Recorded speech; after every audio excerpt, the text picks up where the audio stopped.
আসসালামু আলাইকুম। কেমন আছেন সবাই? আশা করি আল্লাহর রহমতে সকলেই ভালো আছেন, সুস্থ আছেন। আসলে আজকে আরেকটি কবিতা নিয়ে হাজির হলাম। এই কবিতাটা হচ্ছে আমার নিজ জন্মভূমি অর্থাৎ নিজের এলাকা। সেই এলাকার নামটি হচ্ছে সবুজবাগ। হ্যাঁ, নাম শুনেই বুঝতে পারছেন সবুজে সবুজ, সেই সবুজ বাগ নিয়ে আমার আজকের লেখা। কবিতার শিরোনাম সবুজবাগ, আরিফিন রানা। সুন্দর একটা গ্রাম আছে, নাম সবুজবাগ। এখানে এলেই দেখতে পাবেন নানান পাখির ঝাঁক। বর্ষা এলেই দেখা যায় পানি, ভরে যায় নদীর চক, আর তারই মাঝে উড়ে বেড়ায় সাদা সাদা বক।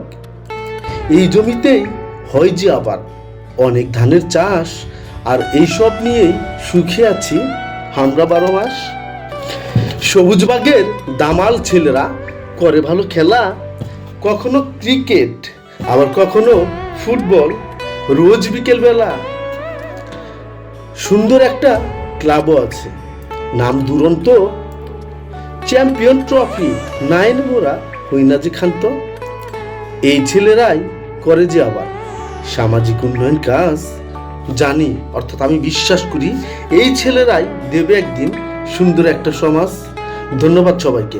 আসলেই প্রত্যেক মানুষই তার নিজ এলাকা, নিজ জন্মভূমিকে ভালোবাসে। কারণ আমাদের প্রিয় নবী হযরত মুহাম্মদ সাল্লাল্লাহু আলাইহি সাল্লাম যখন তার জন্মভূমি মক্কা নগরী যখন ত্যাগ করে, তখন তিনি যাবার সময় বারবার সে তার মক্কার পেছনের দিকে তাকায় এবং সে করুণ সুরে হৃদয় ভারাক্রান্ত হৃদয় নিয়ে সে বারবার তাকায় এবং বলেছিলেন যে, হে আমার স্বদেশ, তুমি কত সুন্দর, আমি তোমাকে ভালোবাসি।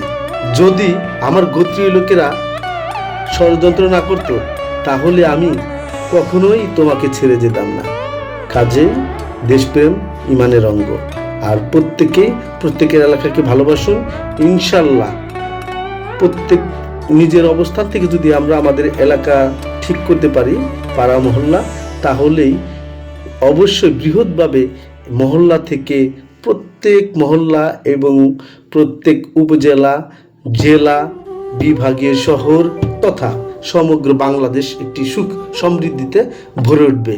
তো এই কথা বলেই আমার কবিতাটা কেমন হলো অবশ্যই মন্তব্যটা কমেন্ট বক্সে দিয়ে যাবেন। বিশেষ করে সবুজবাগের দামাল ছেলেরা, যাদেরকে নিয়ে আমি গর্ব করি, যারা প্রতিনিয়তই আমাকে ভালোবেসে আমার পাশে থাকেন এবং প্রকৃতির মাঝে আপনারা মিশে গিয়ে সুন্দর সুন্দর কাজ করবেন। ইনশাল্লাহ আমি প্রত্যেক বিষয় নিয়েই আমি এরকমভাবেই কবিতা নিয়ে আপনাদের মাঝে হাজির হব। তো সে পর্যায়ে সকলেই ভালো থাকবেন, সুস্থ থাকবেন। আসসালামু আলাইকুম।